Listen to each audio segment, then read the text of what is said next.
प्रमोद बघेल जी, युवा मोर्चा जिलाध्यक्ष विनोद यादव जी,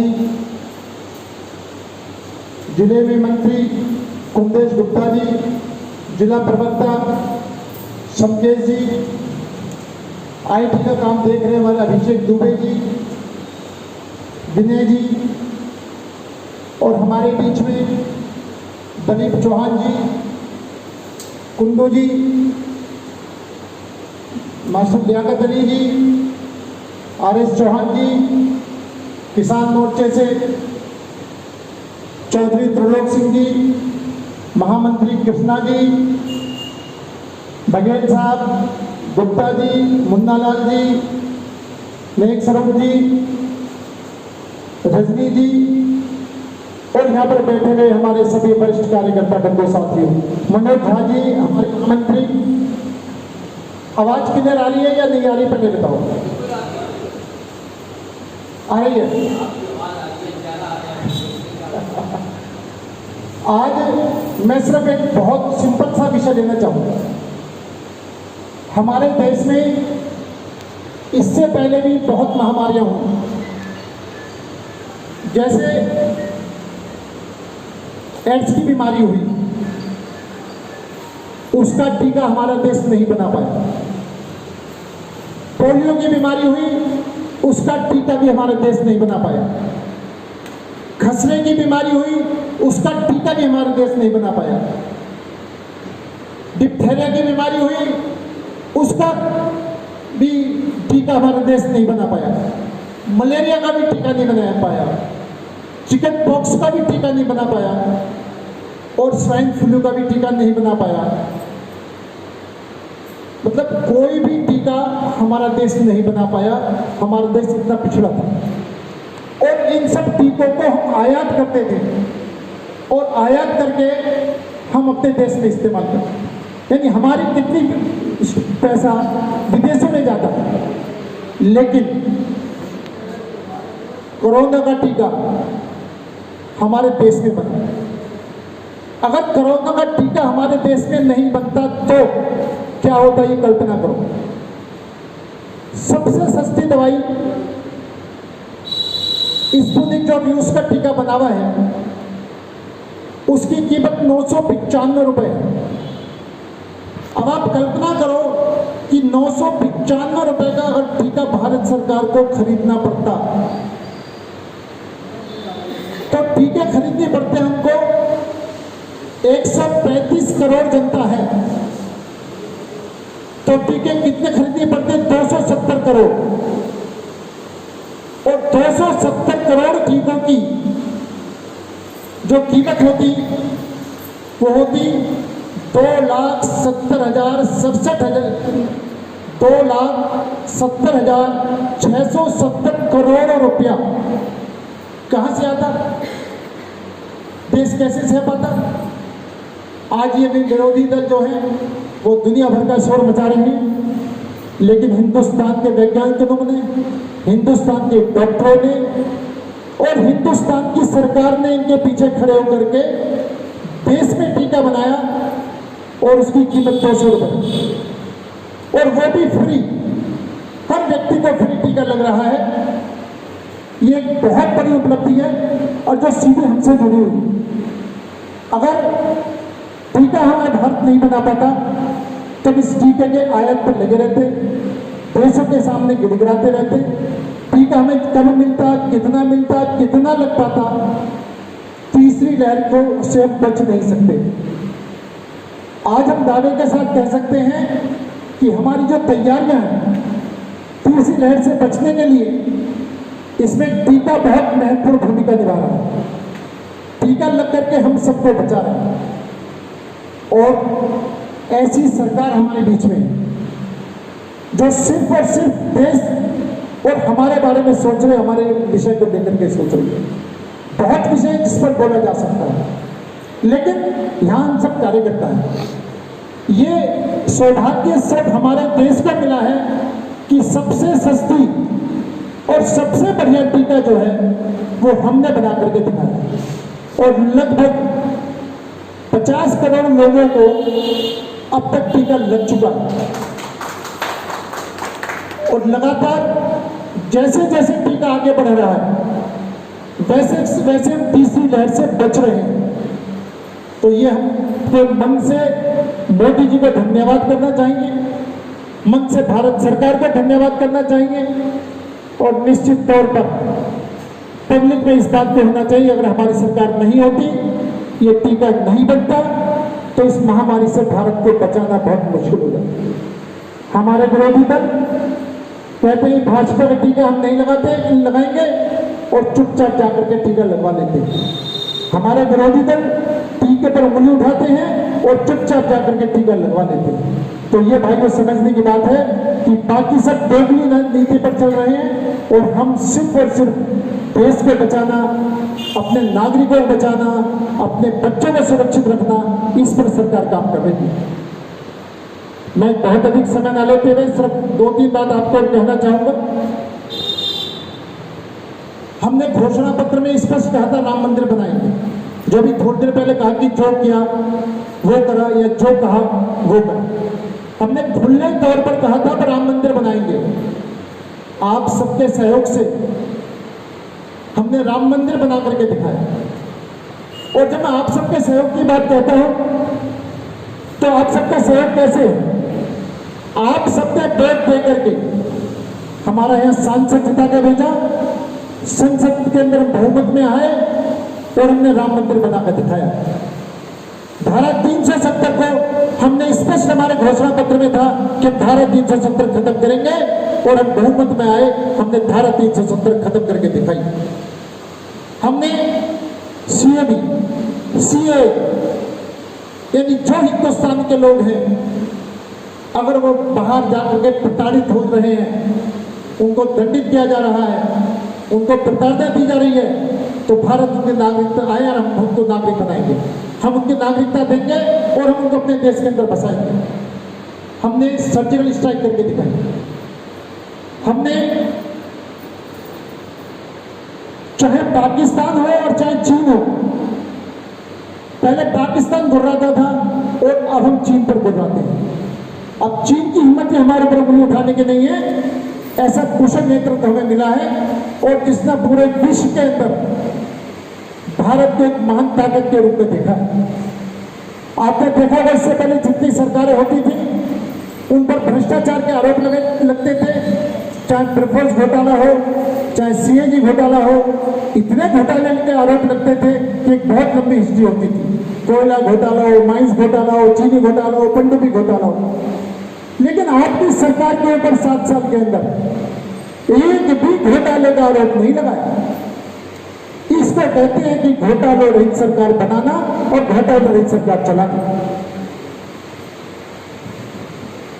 आपने देखा होगा राफेल, अगर देश की सुरक्षा का मामला आया तो समझौता नहीं करा, राफेल खरीदना पड़ा तो राफेल खरीदा, पनडुब्बियां खरीदनी पड़ी, पनडुब्बियां खरीदी, बॉर्डर तक सड़क बनाने काम हो तो सड़क बनाने काम करा, बॉर्डर पर सेना को पहुंचाने काम करा, सेना काम करा, लेकिन भारत का माथा झुकने नहीं दिया, भारत को कमजोर नहीं होने दिया। आज ऐसी सरकार आपके बीच में है, किसी भी क्षेत्र के अंदर भारत पीछे नहीं है। आपने एक बात देखा होगा, 3 तलाक का मामला, हमारी मुस्लिम महिलाएं निश्चित तौर पर इस बात से परेशान होती थी, तो हमने 3 तलाक का भी फैसला किया। और वह इस बात का स्पष्ट संकेत है सबका साथ, सबका विश्वास और सबका विकास। जो लोग कहते हैं कि सरकार के अंदर मुसलमानों की चिंता नहीं है, लेकिन सरकार ने अगर सबसे पहले चिंता करी है तो 3 तलाक के रूप में चिंता करी है। आज आप आयुष्मान योजना हो, जनधन योजना हो, उज्ज्वला योजना हो, इस सबके अंदर इस पार्टी ने धर्म तक करके काम नहीं करा, जाति और पार्टी तक करके बात काम नहीं करी। जो भी गरीब है, चाहे वो किसी भी धर्म का क्यों ना हो, उस तक सरकार की मदद पहुंचनी चाहिए। देश के आखिरी गांव तक भी सड़क बननी चाहिए, देश का डेवलपमेंट होना चाहिए। और जब विकास होगा उस सबको हम सब ने इस्तेमाल करना है। इसलिए मेरे साथियों, हम सीना तान करके गर्व के साथ कह सकते हैं कि हम उस पार्टी के कार्यकर्ता हैं जो निश्चित तौर पर देश के लिए सोचती है, देश की जनता के लिए सोचती है, उनके हित की सोचती है और देश के हर गरीब से गरीब व्यक्ति पर उसकी सुविधा पहुंचे इसकी चिंता करती है। आज लगभग 1.5 साल से 2 साल से कोरोना में व्याप्त, और आप ये देख रहे हैं कि भारत सरकार ने लगातार आपको फ्री राशन दे रही है। दिल्ली सरकार तो सिर्फ उसको बांटने का काम है। दिल्ली सरकार अपनी तरफ से एक दाना फ्री नहीं दे रही। जितना भी राशन आपको मिल रहा है वो केंद्र सरकार के द्वारा मिल रहा है और केंद्र सरकार दिल्ली सरकार के द्वारा उनसे बंटवा रही है। तो मेरे साथियों, अगर अब और बहुत सी बातें हैं जिन बातों पर हम चर्चा कर सकते हैं, बहस कर सकते हैं, बहुत लंबी बातें हैं, लेकिन जो सीधे हमसे संबंधित है मैंने उस बात पर चर्चा करी। आज अभी राजनीतिक प्रस्ताव में कृष्णा जी ने प्रस्ताव रखा। आज हम यहां से अगर खानपुर और देवली जाना है तो जिस तरह की सड़कें हैं, जिस तरीके से गड्ढे हैं, जिस तरीके से जरा सी बारिश के अंदर पानी भर के खड़ा हो जाता है और बारिश आती है तो मैं सोचती घर से निकलना है या नहीं निकलना, ऐसी नार के जीवन हम यहाँ पर जी रहे हैं जहाँ का विधायक आम आदमी पार्टी का है, जहाँ का निगम पार्षद इंडिपेंडेंट, लेकिन हम नार के जीवन व्यतीत कर रहे हैं। तो हमें इस नार के जीवन से उभरने के लिए निश्चित तौर पर भारतीय जनता पार्टी का समर्थन करना पड़ेगा और हम सबको कराना पड़ेगा। अभी मैं कार्यकर्ताओं के विषय में बात हो रही थी। कार्यकर्ता 2 प्रकार के होते हैं। एक कार्यकर्ता जो सिर्फ और सिर्फ संगठन का कार्यकर्ता होता है, जिसको संगठन के लिए काम करना है। लेकिन हम सब कहते हैं कि भाजपा के कार्यकर्ता है, भाजपा के कार्यकर्ता है, भाजपा के लिए काम करें। अगर टिकट गलती से दलीप चौहान को मिल गया तब सब लोग उसके लिए काम करें, वो भाजपा के कार्यकर्ता है।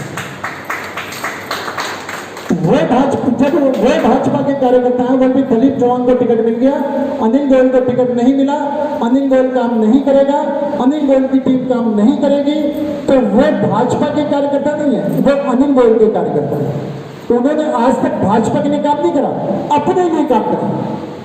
हम भाजपा में रहते हुए अपने लिए काम कर रहे हैं या भाजपा में रहते हुए भाजपा के लिए काम कर रहे हैं, ये पहचान चुनाव के समय पर होती है कि जिस व्यक्ति ने, आज अब सब बहुत कुछ कहते हैं कि नहीं ये भाजपा के कार्यकर्ता है, और जब टिकट हमारी मनमाफिक नहीं होती या हमें नहीं मिलती, हम नाराज होकर बैठ जाते हैं, हम विरोध में काम करना शुरू करते हैं।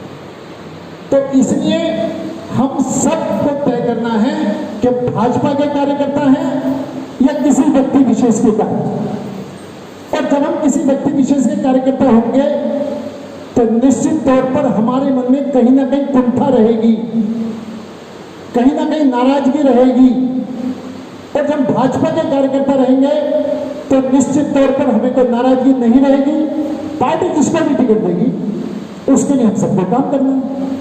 और मैं एक बात और कहना चाहता हूं, मंडल अध्यक्ष आज प्रमोद जी, इससे पहले मंडल अध्यक्ष कुलदीप जी थे, उससे पहले मंडल अध्यक्ष दिलावर जी थे, यानी मंडल अध्यक्ष हर 2-3 साल बाद बदलते रहे। मंडल अध्यक्ष इधर आकर बैठ गया, हम सब सामने बैठ गए, अगले और हमें से कोई इधर आकर बैठ जाएगा, मंडल अध्यक्ष सामने बैठ जाएंगे। इसलिए ये जिम्मेदारियां हैं और इस जिम्मेदारियों में पार्टी ने जिसको मंडल अध्यक्ष बना दिया, हम सब मिलकर के संगठन का कार्यकर्ता है, हम सब मिलकर के उसका साथ देकर उसको आगे बढ़े। चाहे संगठन का मामला हो, चाहे टिकट का मामला हो, चाहे पदों का मामला हो, आदमी वो खत्म होता है जो घर बैठ जाता है। जो कार्यकर्ता हमेशा काम करता रहता है, पद मिले या ना मिले, मैं काम करूंगा, मुझे जिम्मेदारी है या नहीं है, मैं काम करूंगा, वो कार्यकर्ता कभी खत्म नहीं होता। और मुझे कहना नहीं चाहिए, हमारे बहुत से कार्यकर्ता उसमें बीच में बैठे हुए हैं, जैसे मानो आज दिलीप चौहान कल हमारे मंडल के महामंत्री होते थे, आज पार्टी ने इन पर कोई विशेष जिम्मेदारी नहीं दे रखी, लेकिन फिर भी पूरी तरीके से एक्टिव अपने को जिंदगी को रखा हुआ। लियाकत अली जी, आर.एस. चौहान जी कितने पुराने और वरिष्ठ कार्यकर्ता हैं, और जहां भी सूचना होती है वहां पहुंचते हैं। इन्होंने कभी नहीं सोचा कि मुझे पद चाहिए तो मैं काम करूंगा, नहीं चाहिए तो नहीं करूंगा। तो ये हमारे आदर्श हैं, हमको इनके आदर्श को मान करके और निश्चित तौर पर एक परिवार मान करके हमको चलना है। परिवार में नाराजगी भी होंगी, परिवार में खुशी भी होगी, सब कुछ हमें लेकर के हम इस परिवार को लेकर के आगे चलेंगे। और आज की ये कार्यकारिणी आपने करी, मैं इसके लिए प्रमोद जी को, इनकी पूरी टीम को बहुत बहुत धन्यवाद और साधुवाद देता हूं।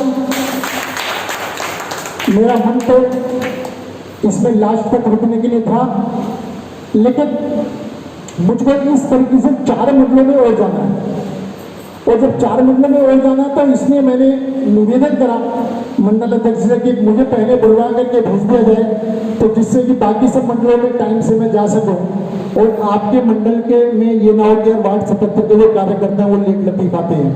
तो इसलिए मैं आपसे परमिशन और इजाजत लेकर के मैं जाना चाहता हूं। आप सबका बहुत बहुत धन्यवाद। जय हिंद, जय भारत। विनय जी। हमारे जुझारू मंडल अध्यक्ष भाई प्रीतम सिवास जी, मेरे साथ में हमने किसान मोर्चे से चौधरी त्रिलोक सिंह जी, जुझारू कार्यकर्ता गोकुलेश भारद्वाज जी, कृष्णा जी, इंद्राज सिंह जी, करदम जी, और यहाँ पर बैठे हुए मेरे सभी प्रमुख साथी। सही बात तो यह है कि मैं यहाँ का कार्यक्रम में एक संगठन ने जिम्मेदारी दी है, इस नाते आपके बीच में मुझे यहाँ बैठने वाली बात है। मैं तो आपके अपने घर का हूँ, आपके अपने बीच का हूँ, और इसलिए कोई फॉर्मेलिटी वाली बात नहीं है। लेकिन गोकुलेश जी ने संगठन के विषय में चर्चा की बात, मैं ये अटेंडेंस नहीं लेना चाहता कि यहाँ पर कितने उपाध्यक्ष आए हैं, कितने मंत्री आए हैं, कितने कोषाध्यक्ष आए हैं, या पार्टी कौन कौन से कार्यकर्ता आए हैं, कौन कौन खंड प्रमुख आए हैं, कौन कौन बूथ अध्यक्ष आए हैं, ये हम सबको पता है, अध्यक्ष जी को पता है। जो भी कुछ कमियां हैं उसको हमें ठीक करने की आवश्यकता है, मैं वहां ओपन करना नहीं। लेकिन एक बात जरूर संगठन के विषय में करना, और वो सबसे महत्वपूर्ण बात है, हमें ये तय करना है कि भाजपा के कार्यकर्ता हैं या किसी पर्सनल विशेष व्यक्ति के कार्यकर्ता। हम भाजपा के कार्यकर्ता हैं या अपने कार्यकर्ता, और इसकी पहचान कब होती है? उसकी पहचान जब होती है कि जब टिकट किसी को मिल गया, मानो प्रीतम जी टिकट मांग रहे हैं, प्रीतम जी हमारे मंडल अध्यक्ष हैं, प्रीतम जी को टिकट नहीं मिला, चौधरी त्रिलोक जी को मिल गया, और मानो चौधरी त्रिलोक जी को टिकट नहीं गया, प्रीतम जी ने नाराज होकर घर बैठ गए, उनकी पूरी टीम नाराज होकर के घर बैठ गई, तो उस समय पता चलता है कि कौन कार्यकर्ता संगठन का है और कौन कार्यकर्ता नहीं। यानी उस समय पता चलता है कि हम संगठन के लिए काम कर रहे हैं या अपने लिए काम कर रहे हैं या अपने ग्रुप के लिए काम कर रहे हैं। और मैं ये बात इसलिए दावे के साथ कह सकता हूँ, यहाँ पर हमारे 2 पुराने कार्यकर्ता इंद्राज जी और करदम जी बैठे हुए हैं। जब से मैंने इस क्षेत्र में, उन्नत जी भी हैं, बहुत पुराने कार्यकर्ता हैं, जब से इस क्षेत्र में राजनीति शुरू करी, बहुत सी बार टिकट मिला, बहुत सी बार टिकट नहीं मिला, अब विशेषकर इस क्षेत्र से, लेकिन कभी भी भाजपा से मुंह नहीं हुआ, कभी भी भाजपा के खिलाफ काम नहीं करा, कभी भी किसी कार्यकर्ता को ये नहीं कहा कि आपने भाजपा के खिलाफ काम किया, चाहे टिकट हमें मिला चाहे हमारे विरोधी को मिला।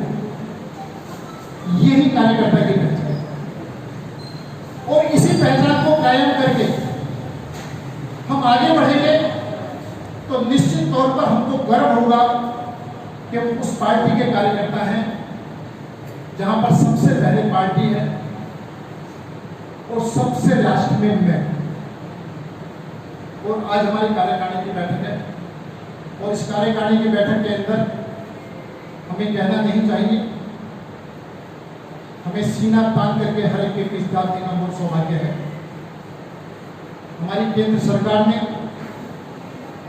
जो कहा वो किया। बहुत से मुद्दे हैं और बहुत से मुद्दों पर जब चर्चा होती है तो उन चर्चाओं के अंदर जब चीज सामने निकल के आती है तो ये दिखाई देता है कि भारतीय जनता पार्टी वोटों की राजनीति नहीं करती। भारतीय जनता पार्टी का राजनीति करती है तो देश की जनता के लिए राज करती है, देश की सेवा के लिए काम करती है। वोट मिले ना मिले, इसमें देश का हित है, उसमें फैसले। भारतीय जनता पार्टी जो चुनाव घोषणा पत्र के अंदर अपना लिख देती है वो उसके लिए रामबाण होता है, उस पर काम करने के लिए लगी है।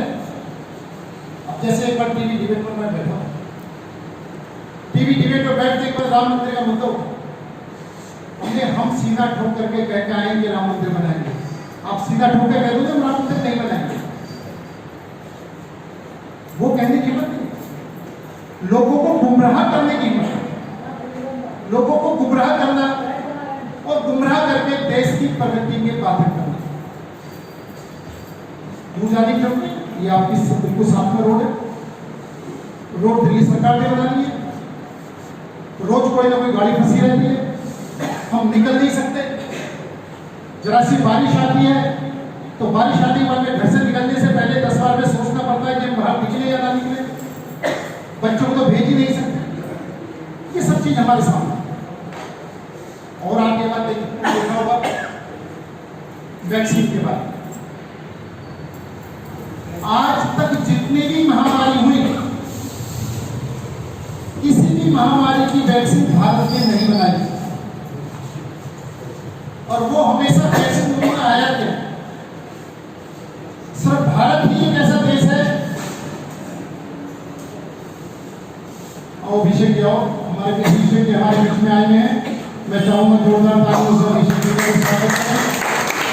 हमारे बीच में हमारे जिलाध्यक्ष विनोद यादव जी भी आ गए हैं, मैं चाहूंगा उनका भी जोरदार तालियों से स्वागत हो। और दोनों ही अभी वार्ड 77 की कार्यकारिणी से आए हैं। संगठन ने जिम्मेदारियां दी है कि और सब जगह पर जाना है, तो इसलिए मैं बात शुरू करने से पहले आपसे माफी मांगना भूल गया। मैं आप सबसे माफी चाहता हूँ कि कहीं ना कहीं कार्यक्रम के बेस होने की वजह से हम लेट आए हैं। घर से तो सुबह ही लगभग 8 साढ़े 8 बजे निकल।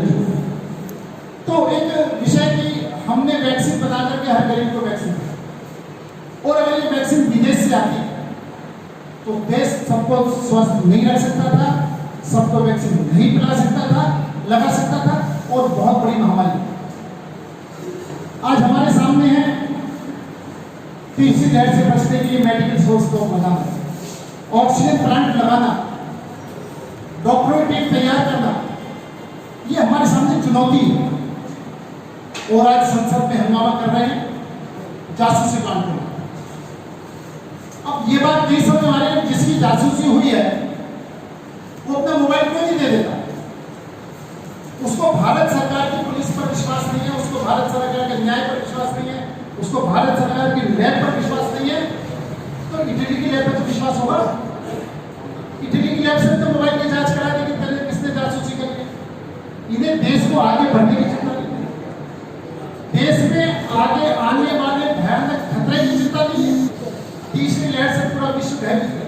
आज पूरा भारत तीसरी लहर से बचाने के लिए, अपने देश को बचाने के लिए लगा हुआ है, और ये संसद नहीं चलने दे रहे जासूसी कानून, ये संसद नहीं चलने दे रहे कि देश के हित के फैसले ना हो जाए। आज हमारे भोले वाले किसानों को बहका करके इन्होंने बॉर्डर पर रखा। मैं ये पूछना चाहता हूं कि जो आज किसानों के हितैषी बन रहे हैं, 2014 से पहले उन्होंने वो सब क्यों नहीं करते जो आज किसान? क्योंकि हम सब कहीं ना कहीं किसान पृष्ठभूमि से जुड़े हुए हैं। हमने देश की जनता से वायदा करा था कि किसानों की दूध न्याय करेंगे। कहने मात्र से दूध न्याय नहीं होती, उस तरह के नियम बनाने पड़ते हैं, उस तरह के रास्ते निकालने पड़ सकते हैं, और उस तरीके की किसानों को मदद करनी पड़ती है कि जिससे इनको कीमत का दुगना भाव। हमने बिचौली खत्म करने की बात की। हमने निश्चित तौर पर कहा कि एक किसान अपने फसल को अपने खेत में बो करके हरियाणा में बो करके यूपी में बेचे, पंजाब में बेचे, बिहार में बेचे, राजस्थान में बेचे, जम्मू कश्मीर में बेचे, जहां भी उसको उचित कीमत मिले वहां पर जाकर के बेचे। लेकिन ये किसानों की कंधे पर बंदूक धर करके देश को गुमराह कर रहे हैं, देश की तरक्की रोक रहे हैं। ये नहीं देख रहे कि चीन हमारे ऊपर सवार होने को तैयार है। महाशक्तियां हमें आगे बढ़ने नहीं देना चाहती। और महाशक्ति आगे क्यों नहीं बढ़ने देना चाहती कि आज जो वैक्सीन बना करके हमने हिंदुस्तान के लोगों को वैक्सीन दे रहे हैं, अगर ये वैक्सीन नहीं होती खरबों रुपया हमको विदेशों में देना पड़ता डालेंगे, हमारी आर्थिक स्थिति क्या होगी। तो मेरे साथियों, हमको अपने नेतृत्व में विश्वास करना पड़ेगा, नेतृत्व के साथ चलना पड़ेगा। और जो लोग गलत बातों के करके वातावरण खराब करना चाहते हैं, उनको हमें मुंहतोड़ जवाब देना पड़ेगा। और ये कार्यकारिणी क्यों होती है, मीटिंग्स क्यों होती है, उसके पीछे भी कारण ये है कि ये सब बात आपको पता है, ये सब बात अखबार में, रेडियो में आप सुनते हैं, लेकिन इस बहाने हम उस आपको रिमाइंड कराते हैं, आपको याद दिलाते हैं, जैसे कि हनुमान जी की ताकत को याद दिलाया तब हनुमान जी ने लंका को उड़ा। हनुमान जी को एक श्राप मिला हुआ था कि तुम बहुत ज्यादा ताकतवर हो, लेकिन तुम अपनी ताकत भूल जाओ। आप सब बहुत ताकतवर लोग हैं, आप सब चीजों को बदलने की क्षमता रखते हैं, इसलिए आपको आपकी ताकत याद दिलाती है, आपको आपके विषय में बताना। तो निश्चित तौर पर, क्योंकि सुबह से आप बैठे भी हो और समापन का भी समय हो रहा है और पहले वक्ता को अच्छी तरीके से सुना जाता है और आखिरी वक्ता को सोचा जितना जल्दी बैठ जाए उतना बढ़िया है। तो मैं अपनी बात को समाप्त करते हुए, हमको तन से, मन से और जुझारूपन से खड़े होकर के अगले चुनाव की तैयारी करनी है। कहीं भी कोई कमी रह गई है, उस कमी को बैठ करके दूर करना है। अपने कोई भी शिकायत पार्षद से हो सकती है, कोई भी शिकायत सांसद से हो सकती है, कोई भी शिकायत मंडल अध्यक्ष से हो सकती है। बैठ करके उसको हम समाधान करें, अपनी बात करें, हम अपनी मन की पीड़ा बताएं और कहकर भूल जाएं। बस खुश रहने का मामला है कि अपनी समस्या कही और भूल गए, अब उसकी जिम्मेदारी इसको हल करेगा।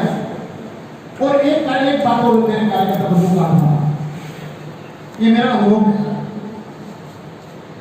हमारे बीच में से बहुत से ऐसे लोग होते हैं जिनको ये पता है कि गोखलेश जी को क्या बात कहनी है, क्या अच्छी लगती है। जो बात गोखलेश जी को अच्छी लगती है, गोखलेश जी को कह देते हैं और गोखलेश जी के मन में जहर भर देते हैं कि कृष्णा जी को बहुत खराब, जबकि कृष्णा जी ने एक शब्द नहीं बोला। हमारे मन की उपज में कृष्णा जी को और गोखलेश जी को दूर करना है और कृष्णा से जाकर गोखलेश जी के बारे में विचार करते हैं। जब बात होती है तो एक दो शब्द निकल ही जाते हैं, तो दूरी बढ़ गई, लेकिन उस आदमी की राजनीति चमक गई, उन्हें दोनों को भिड़ाकर अपने आपको हीरो बना दिया। तो मेरा एक बहुत स्पष्ट है, अगर कोई भी कार्यकर्ता किसी भी कार्यकर्ता के बारे में आपसे कहे तो सही कहने से पहले सुन ले भाई, जो कुछ तू मुझे से कह रहा है, तेरा नाम लेकर के मैं उससे बात करूंगा या उसके सामने बात होनी चाहिए तो मेरे से कह दो। वो कहते हैं अरे मुझे बताना किसी को मत, आप मेरा नाम लेना, मैं एक बार बता, यानी इसका मतलब जहर हो रहा है, वो निश्चित तौर पर हमें खराब कर रहा है। हमें खराब नहीं होना, इस चीज का फैसला लेकर के हमें आगे बढ़ना है। आप सबका मैंने समय लिया, देर से आए माफी, और मैं अपनी बात समाप्त करता हूँ। धन्यवाद, जय हिंद, जय भारत।